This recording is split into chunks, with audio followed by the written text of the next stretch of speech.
Bem-vindos a mais um Clube dos 52, a série de entrevistas que temos estado a realizar pelos 10 anos do Observador, 5 anos da Rádio Observador. E hoje temos uma convidada que não precisa de grandes apresentações porque é Telma Monteiro. Foi atleta olímpica, agora já não é. Teve uma coleção de medalhas que nem vale a pena falar disso, mas aquilo que vamos falar de hoje, como em todos estes programas, é um pouco do país que somos e do país que podemos vir a ser, sobretudo daqui a 10 anos. Até me enviou-nos um texto que eu acho que é bastante tocante, devo dizer, e que pode ser hoje lido no site também, e que começa muito por algo que a tocou também a si, que é uma frase que diz que ouviu algures sobre que há muitos pobres, ou que os pobres não deixam de ser pobres porque querem viver de subsídio. Ora, até uma vem de um bairro, nasceu num bairro social, nasceu num bairro onde, ao mesmo tempo, se podia brincar muito, mas onde não havia dinheiro. Exato. Portanto, e viu o país mudar e ela própria, toda a sua vida foi feita de conquistas, mesmo as conquistas para poder treinar, de luta para, exato. De luta para tudo. Tem uma autobiografia que se chama Vencer na Vida com Garra. Quando olha, porque acha que nós temos uma classe dirigente de alguma forma. Quando falo de classe dirigente não falo apenas dos políticos, falo das elites do país, dos académicos, os jornalistas, que às vezes não têm noção do país onde vivem e por isso dizem coisas destas.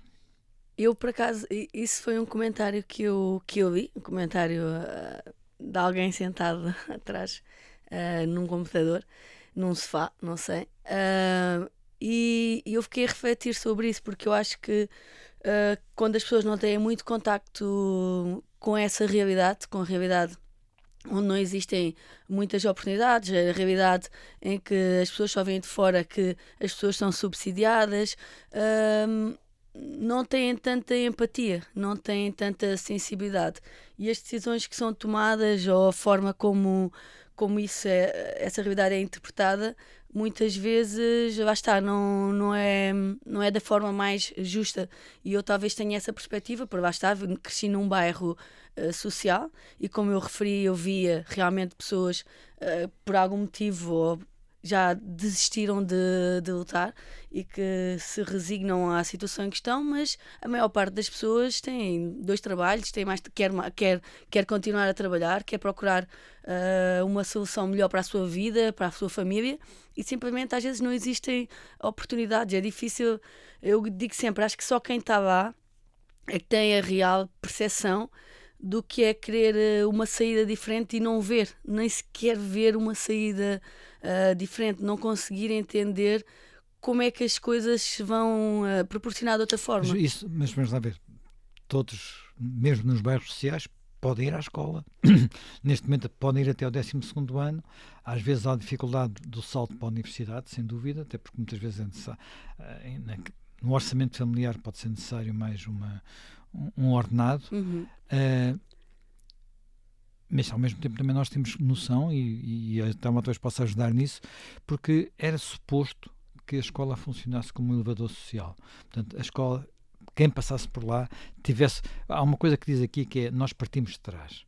Portanto, partimos de trás. E a escola devia de alguma forma repor essa diferença. Não... Eu acho que não é só a escola, mas vou pegar nessa situação da escola. É verdade que nós todos temos acesso à escolaridade, felizmente, mas não em igualdade. Eu vou dar um exemplo. A primeira escola onde eu a primária também, depois a básica, que eu andei no 5º e no 6º ano, depois mudei para outra escola, mas aí concentravam-se os alunos, os jovens, de todos os bairros sociais à volta.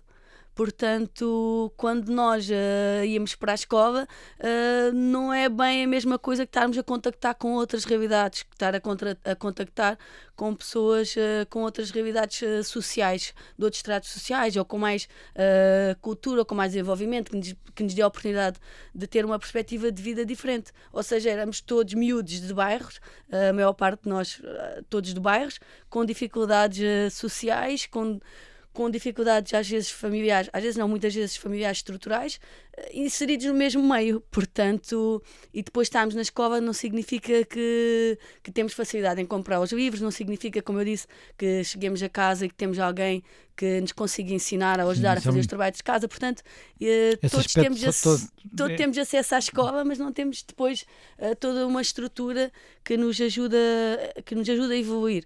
A escola, obviamente, pode ter essa capacidade, mas eu também penso muito nos projetos sociais que podem existir no bairro. Eu sinto que eu vim de um projeto social, na altura não existiam esses termos, hoje em dia existem mais, porque eu comecei a fazer judo através do Centro Paroquial do Cristo Rei, que pagava um treinador para nos dar judo, e depois fui inscrita noutro clube. Uma coisa, não era do Estado, se está a dizer paroquial, era da Igreja. Exato, mas o que eu estou a querer dizer é que é possível. Também a sociedade civil, aí, digamos, a igreja. Eu acho que todos têm que estar envolvidos nesse processo, e obviamente que o Estado também, de criar oportunidades para essas crianças. Por acaso, aquele centro social paroquial criou essa oportunidade através do judo, mas eu acredito no desenvolvimento e em darmos perspectivas diferentes às crianças, aos jovens, tirá-los dessa realidade do bairro, não só através do desporto, mas através da arte, através da cultura. Nós não temos outro meio de contactar com essa realidade se não for assim. É muito difícil para os pais, não vão ter condições financeiras para pôr o filho numa atividade física, não vão ter condições financeiras para pôr o filho na música. Eu gostava de ter tido mais contacto com a música, por exemplo. Eu não tive. Era uma coisa que eu gostava de ter tido, mas não tive esse contacto através da família. Depois não havia nada. Há outra coisa. Se calhar tinha tido e se calhar tinha gostado também. É por isso que eu acho que a sociedade pode ser estruturada de forma a criar oportunidades, a criar ferramentas. As pessoas, se tiverem contacto, podem despertar para outra forma de ver a vida, e isso é muito importante, porque a maior parte das vezes não existe. É um aglomerado de bairros sociais que estão um pouco ali esquecidos. Ok, vamos à escola, mas como? Uma das coisas que se parece sugerir é que nós temos que construir habitação, e uma parte da habitação inevitavelmente vai ser social, mas não devemos pôr todo a monte no mesmo sítio segregado, é isso? Eu acho não, porque segregar as pessoas, deixá-las um pouco ali esquecidas, agora já lhes demos uma habitação, não parece a solução. Nós temos que contactar com outras realidades. As pessoas que vêm de meios mais desfavorecidos precisam de contactar com outras realidades. Então eu acho que também podíamos pensar em desenvolver projetos nessas áreas para que as pessoas tivessem esse contacto. Agora, obviamente que a habitação é importante, não só para as pessoas, não só a habitação social, mas uma habitação, qualquer jovem que tenha a oportunidade de acabar a faculdade ou de ter um emprego, de pagar realmente uma renda, de comprar realmente uma casa, que hoje em dia é extremamente difícil, mas relativamente a esse setor da sociedade, esse bairro social, essa habitação social, também tentar desenvolver projetos para que as pessoas tenham uma perspectiva de vida diferente. Não é só deixar as pessoas ali isoladas do resto da sociedade, não parece que seja a solução. Muitas vezes também, quando se fala destas situações, há um aspecto que, enfim, em Portugal não há poucos estudos sobre isso, mas há outros países que têm, e que têm a ver com a estrutura das famílias. Até que ponto é que a família se mantém estruturada ou o momento em que ela se desestrutura.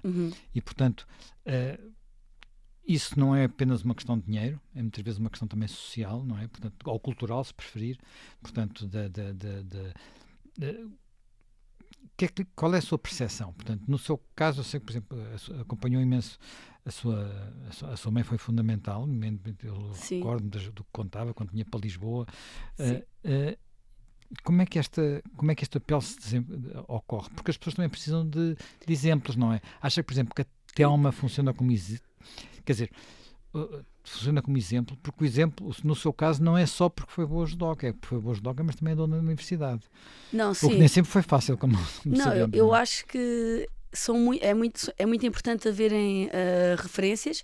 Obviamente que não só nesses contextos, mas nesses contextos, devido às condições das pessoas, às vezes não é tão fácil em casa ter-se essa referência, às vezes as coisas não estão tão bem estruturadas, não há esse apoio estrutural de familiar, e isso faz toda a diferença. Quer dizer, devia começar em casa.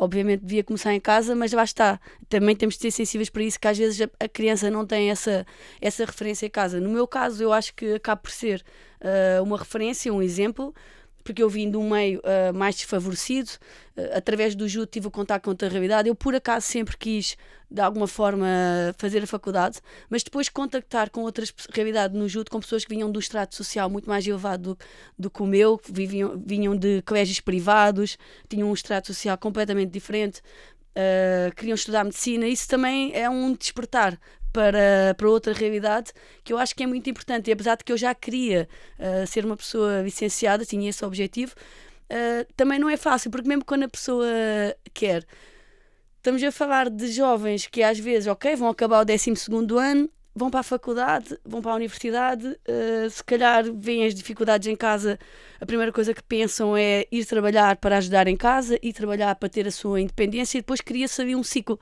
que a pessoa se calhar acaba por não ir para a faculdade. Se vai para a faculdade, com que meios é que vai comprar tudo aquilo que envolve estudar? Não é fácil, mesmo que a pessoa queira tomar essa decisão, não é fácil. Mas por isso é que eu acho que é importante existirem referências. Eu não sou a única pessoa. Nós temos o Virgo, assim, Virgo, que veio também dos da Weasel, que veio também do meu bairro, do bairro Branco. O Célio Dias também foi atleta olímpico. Felizmente temos várias referências. É possível, mas também é possível porque havia algumas oportunidades. Isso que eu acho que é importante, que se criem oportunidades. Diga-me uma coisa, eu agora, enfim, nunca vivi num bairro desses, portanto, às vezes vou lá fazer, fui muitas vezes em reportagem, mas houve evolução, quer dizer, há uma evolução, sente-se que as coisas, apesar de tudo, quer dizer, estão lá as casas, mas as pessoas também vão mudando, vão evoluindo. É muito difícil quebrar o ciclo. Eu costumo ir bastante vezes ainda ao bairro onde cresci, e sinceramente não sinto que está melhor. E lá está, é isso que é difícil quebrar. É muito difícil quebrar o ciclo, porque nós crescemos com dificuldades financeiras. É aquilo que eu estava a tentar explicar. Nós crescemos com dificuldades financeiras. Depois vamos acabar o 12º ano. Esperemos que isso aconteça. Depois, naquela transição, vamos para a faculdade. Mas será que isso está enraizado? Terminar os estudos? E se eu quiser, vou como? Vou com recursos financeiros. É tudo tão complexo que eu não sinto que quando vou lá que as coisas estejam melhores. Eu sinto que é muito difícil quebrar esse ciclo. E ainda há naquele centro onde eu comecei a fazer judo, ainda há judo, há coisas que estão melhores, eu vi que existem explicações de informática para as pessoas mais velhas, ou seja, mas essas coisas são realmente necessárias para que haja uma integração dessas pessoas na sociedade e que seja dado ferramentas, que eu acho que é aquilo que é mais importante, é criar ferramentas para as pessoas se integrarem cada vez melhor na sociedade. Mas eu, quando vou lá, falando especificamente, eu não sinto que as coisas estão melhores, parece que eu vejo a história a repetir-se, e isso é mesmo muito triste. E lá está, há mais bairros de quando eu cresci lá. Quando eu cresci lá começaram-se a construir outros bairros à volta, e agora existem ainda mais bairros. Aquele chamado Plano Integrado de Almada. Portanto, é por isso que eu digo, isso é a solução, construir bairros uns ao lado dos outros e quase que esquecer aquela parte da sociedade ali. Eu acho que isso não é a solução. Há uma coisa que também diz aqui que contrasta não, complementa algo de um outro entrevistado que esteve aqui há poucas semanas, aliás, que é um português que fez uma carreira no estrangeiro excepcional, que foi o Carlos Tavares, chegou a presidente do maior grupo automóvel, um dos maiores grupos automóveis do mundo, que é um grupo francês, e ele diz que Portugal é o país do quase. A Telma diz aqui no seu texto que no desporto nós sabemos que para ganhar temos de ser excelentes. E para ser excelente, imagino eu, é preciso fazer muitas coisas que são chatas e repetitivas e porventura desagradáveis, e não é apenas aquilo que é mais simples na vida, não é? Portanto, nós temos estímulos suficientes também, porque não estamos a falar apenas às vezes das coisas sociais. Temos um ambiente cultural que diga às pessoas: vocês têm que se esforçar mais, vocês têm que, quer dizer, não podem ficar pelo quase, têm que ir até ao fim. Não, o que eu digo é que talvez no desporto isso aconteça, mas não é fácil mesmo fora do desporto. não é só uma questão das pessoas terem que se esforçar mais.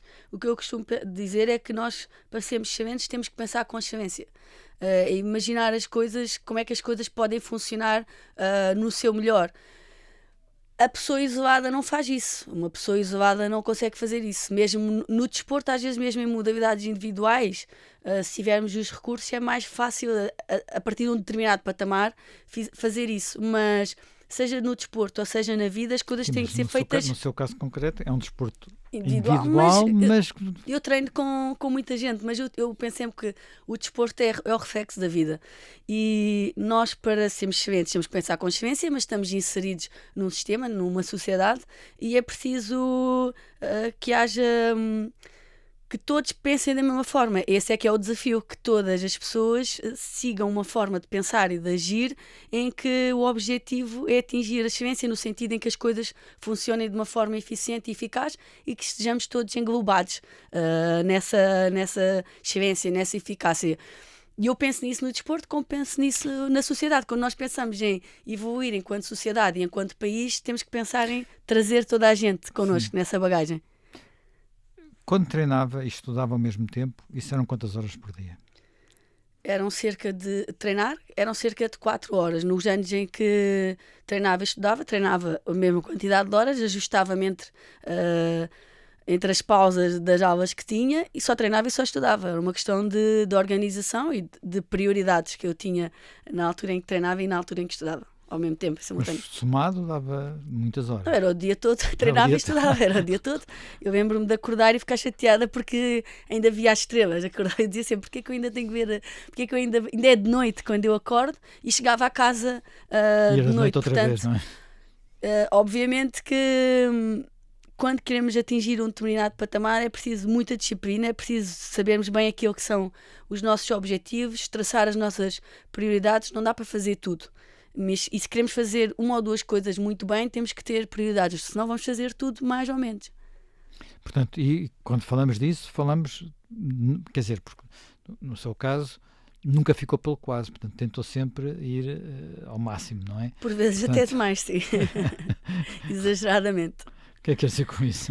Porque quando eu falo na minha perspectiva como atleta, os atletas têm muito a tendência para ter um objetivo, traçar o plano para chegar lá. Nós somos pessoas que traçamos um plano e que seguimos esse plano à risca, e quase que num determinado nível não vemos impossíveis. E às vezes eles desistem, não vemos barreiras, nós só vemos o que acaba por ser uma coisa boa. A maior parte das vezes estamos sempre a ver a solução para ultrapassar o problema. A cabeça de um atleta de excelência funciona muito assim. Este é o meu objetivo, estas são as barreiras que eu tenho, quais são as soluções que eu tenho para ultrapassar estas barreiras. Então nós vamos muito atrás daquilo que é a solução. E às vezes a solução está ali entre o limiar do que é razoável, do que é para a nossa sanidade mental e até física. Mas é isso, estamos habituados a ir atrás daquilo que é a solução para o problema. E diga-me agora uma coisa, qual é a diferença entre ter talento e ter sucesso? É que ter sucesso é o talento associado ao trabalho. Talento... Mas não basta mesmo ter talento. É que muitas vezes nós temos a ideia que basta, tem jeito, tem talento, mas depois as coisas saem naturalmente e não é bem assim. Eu agora que estou nesta... Muito recentemente, obviamente, mas também sempre, quando era mais jovem, também dei aulas a crianças e tenho sempre muita perspectiva dos pais, às vezes querem que os miúdos ganhem medalhas ou querem os resultados imediatos. O que é o sucesso? Para mim, que agora estou numa posição de coordenadora, para mim o sucesso é a criança dar o seu melhor, ter disciplina, vir aos treinos, chegar a horas, ter o fato de lavado, higienizado. Isso para mim é o sucesso, porque eu sei que uma criança que cria disciplina a ir aos treinos, a chegar a horas, a respeitar as regras, essa criança vai ficar e vai evoluir naturalmente. Agora aquela criança que tem talento, mas não cumpre, não tem controle emocional, tudo isso para mim é que não é... não vai ser um reflexo do sucesso. E então, para mim, o sucesso é sempre aliado ao trabalho. Há muito trabalho, muita disciplina, compromisso. Nós, quando chegamos a um determinado nível da nossa... Enquanto atletas, por exemplo, assinamos um contrato de alto rendimento, e nós temos que ser atletas de alto rendimento antes de assinar esse contrato. Tem que ser um compromisso connosco próprios. E isso é válido, quer dizer, tu estávamos a falar do caso concreto da sua experiência como atleta, mas também foi estudante, também foi...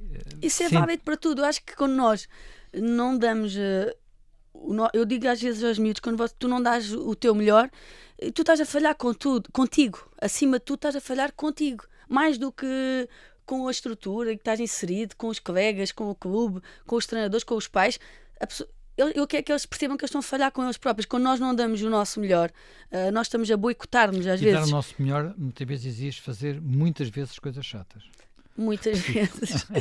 Eu acho Porque às vezes as pessoas acham que é como jogar futebol. Quer dizer, jogar futebol também tem muitas eu coisas acho que chatas. É só andar por ali a fazer. Também ao princípio sei que começou por ter jeito para jogar futebol. Sim, tinha algum jeito. Não sei se isso ia ter traduzido em alguma coisa, mas tinha algum jeito. Também pratiquei atletismo. Mas eu acho que nós temos que assumir esse compromisso de dar o nosso melhor, de ser a nossa melhor versão connosco próprios. Antes de qualquer coisa, isso tem que vir, tem que ser algo que vem de dentro, e para nós próprios, que eu digo sempre, o respeito conquista-se de dentro, em tudo. E como seres humanos também, eu respeito-me a mim, eu valorizo-me, eu trabalho para ser a minha melhor versão, e agora o respeito depois vem de fora.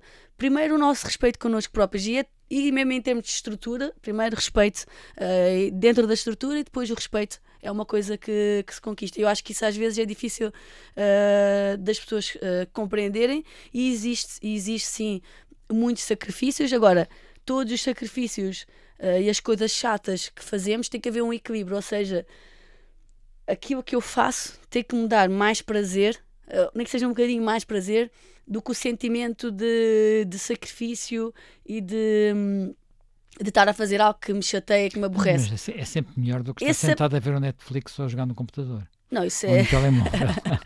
Isso é óbvio, mas é óbvio, mas não é óbvio para muita gente, não é? Não, é porque eu acho que é difícil de...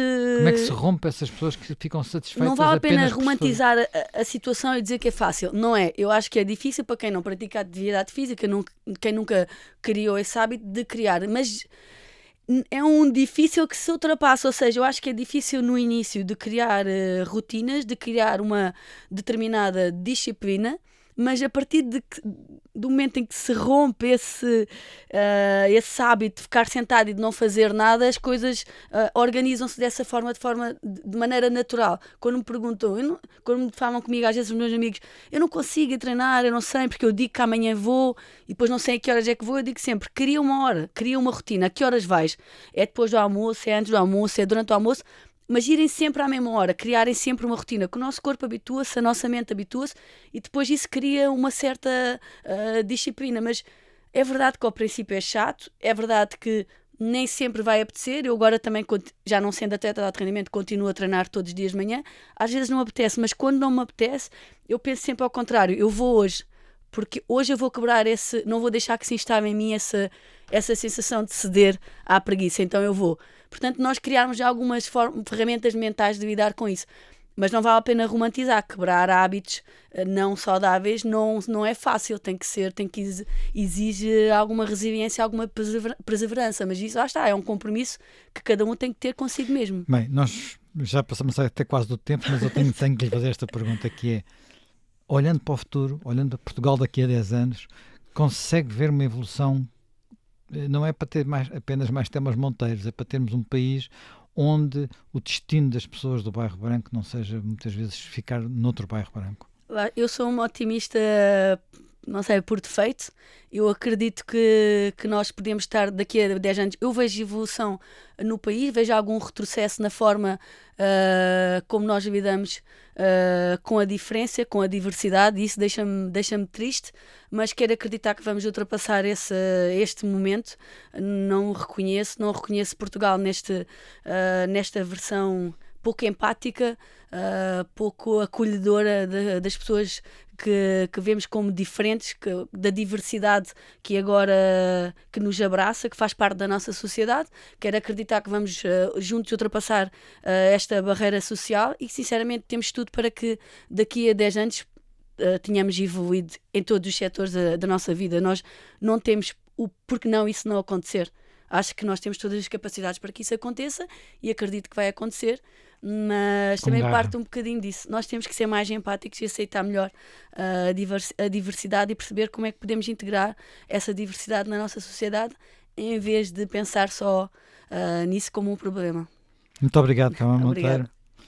E futuros sucessos, desta vez como coordenadora para o seu clube, que já agora digo que também é o meu, mas enfim. Então é uma boa escolha. Obrigada. Obrigado.